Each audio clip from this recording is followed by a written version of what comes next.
नमस्कार दोस्तों, मैं अंकुर उपाध्याय स्वागत करता हूं आप सभी का एक बार फिर से अपनी नई वीडियो में।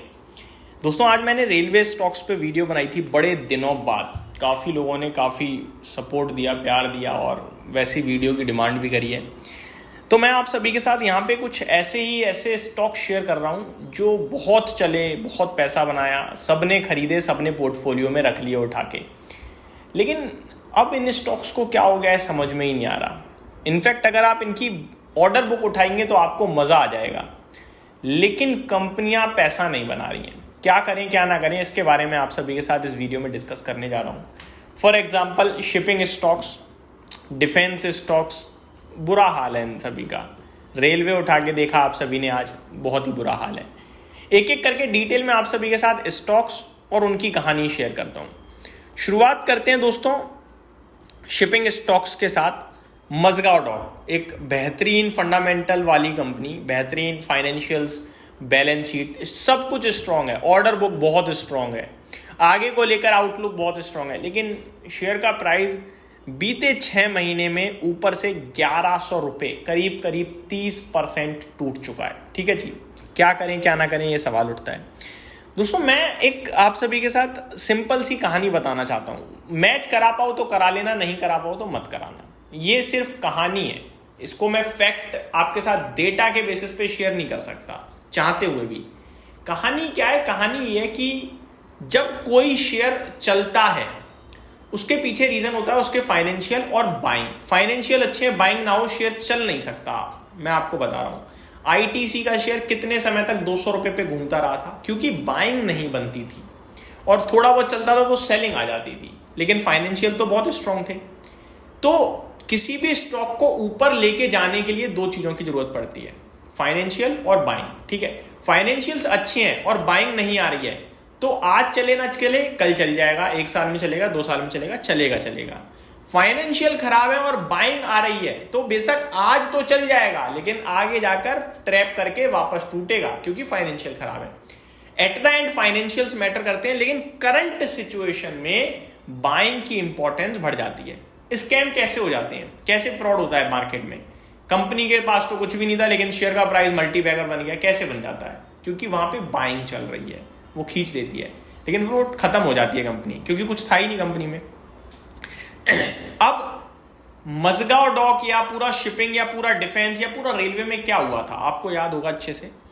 हर टीवी पे एनालिस्ट जो भी आता था, हर टीवी चैनल पे जो भी एनालिस्ट आ रहा है, वो सिर्फ एक ही बात कर रहा है, डिफेंस, शिपिंग, ये ऑर्डर, वो ऑर्डर। कंपनी भाग रही है। जब शेयर का प्राइस चल रहा है, रिटेलर के दिन 40 50 लाख डीमेट अकाउंट ओपन हो रहे हैं, सबको सबसे पहले क्या दिख रहा है? Defence shipping. वो बाइंग जनरेट कर रहा था। जब वो बाइंग जनरेट कर रहा था तो वो शेयर ऑटोमेटिकली ऊपर जाते गए। बड़े लोग तो लेके ही बैठे हुए थे, छोड़ रहे नहीं थे, तो ये शेयर चलते चले गए बाइंग के दम पर। अब क्या हुआ? इन्वेस्टर्स नए तो बाजार में अब ज्यादा आ नहीं रहे, क्योंकि मार्केट में मूड माहौल खराब है, तो नए इन्वेस्टर्स आ नहीं रहे हैं, डीमेट अकाउंट कम हो रहे हैं। तो जहां पे स्टॉक भागे हैं, अब सबकी पोर्टफोलियो में ऑलरेडी है। अब फ्रेश कोई लगा रहा है क्या? नहीं, अब किसी को मजा ही नहीं आता। मज़गांव कोई बात भी करता है अब शिपिंग स्टॉक, डिफेंस स्टॉक या रेलवे की? कोई बात नहीं करता। तो नजर से तो बाहर हो ही गई। प्लस जिनकी नजरों में है वो ऑलरेडी लेके बैठे हैं ऊपर से। तो उनके पास 2 ही विकल्प हैं, या तो एक्यूमुलेट कर लो या फिर बेच दो। तो एक्यूमुलेट कैसे करे जब पैसा ही नहीं बन रहा? तो वो बेचता ही है, खरीद नहीं रहा। तो अब बाइंग हो गई है गायब और सेलिंग हो रही है, चाहे वो थोड़े लेवल पे ही हो रही है। इसकी वजह से स्टॉक्स टूट रहे हैं। दूसरी बात, इन कंपनीज के पास ऑर्डर्स तो हैं, लेकिन एग्जीक्यूशन नहीं आ रहा है। आपकी कंपनी एक मतलब लिमिटेड एग्जीक्यूशन ही कर सकती है। ये कोई ऐसा तो नहीं कि लेबर लगा दी, दबा के बना दी शिप्स ना। बहुत क्रिटिकल चीजें बनाते हैं भाई, ये देश की जान बनाते हैं, आप ये कह सकते हो, है ना। सुरक्षा के लिए इक्विपमेंट बनाते हैं देश की। तो ऐसा तो है नहीं कि कोई भी एरा गैरा उठाया और लेबर फोर्स बढ़ा के बना दिया। नहीं, टाइम तो पूरा उतना ही लगेगा। मेरे पास 10 ट्रक बनाने की ऑर्डर आ जाए, लेकिन मैं एक ही बना सकता हूं अगर 1 महीने में, तो फिर मैं कोशिश करते हुए भी 1.2 कर लूंगा, दूसरे की शुरुआत कर सकता हूं, इससे ज्यादा तो नहीं कर सकता मैं।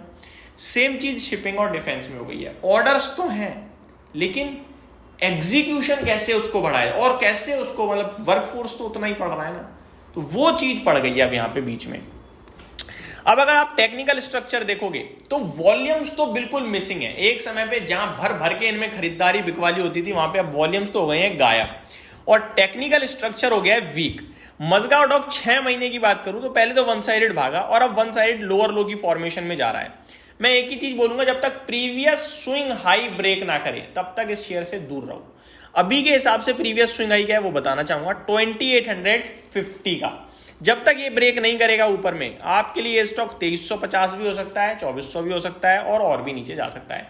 जा कैसे रहा है आप सिचुएशन को समझो, ऐसे जाता है, फिर एक पुल बैक आता है, फिर और नीचे जाता है, फिर पुल बैक, फिर और नीचे। ये कहानी चल रही है इस स्टॉक में करीब मई से।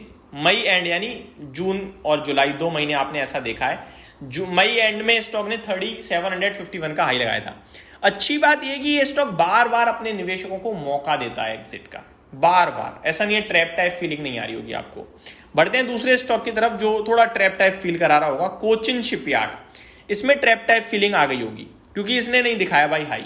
इसने हाई लगाया था जून 2024 में 2800 का, गिरते गिरते आ गया 1300 पे, फिर अभी जब भागे थे दोबारा ये मई में तो ये 2400 तक ही गया और वापस से अभी 1650 हो चुका है। और गिर सकता है क्या? बिल्कुल। टेक्निकल तो बहुत ही खराब है, तो गिर सकता है, बिल्कुल गिर सकता है।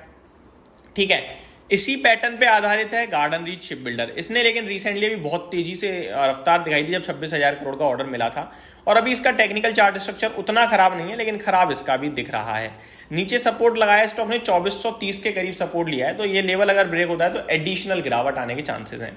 अब अगर मैं डिफेंस की तरफ चला जाऊं, HAL, BDL या BEL की तरफ, तो नंबर्स भी उतने कोई खास नहीं आ रहे। HAL का चार्ट पैटर्न की बात करें तो खराब तो नहीं कहूंगा, लेकिन अच्छा भी नहीं है कहीं से कहीं तक।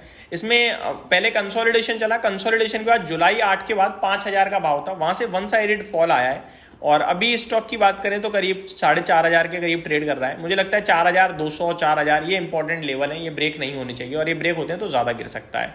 इसी प्रकार से BEL का चार्ट पैटर्न अभी बिल्कुल डिस्ट्रॉय नहीं हुआ है। BEL एकदम ठीक ठाक ट्रेड कर रहा है मुझे लग रहा है, बट वीकनेस वहां भी है। जब ये सब गिरेंगे तो ये भी गिर ही सकता है।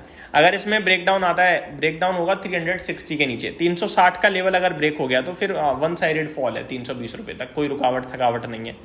BDL की बात करें तो काफी हाई मोमेंटम स्टॉक है, 1500 रुपए करीब है, टेक्निकल्स खराब है, लेकिन सपोर्ट के पास पहुंच गया है। 1450 पे ही सपोर्ट खड़ा है पहला, ऑलरेडी 1500 पे, तो यहाँ से 50 रुपए नीचे सपोर्ट है। तो ये मेरी तरफ से आपके लिए अपडेट थी, उम्मीद करता हूँ डिटेल्स पसंद आई होंगी। Thank you so much for watching this video, have a great day guys.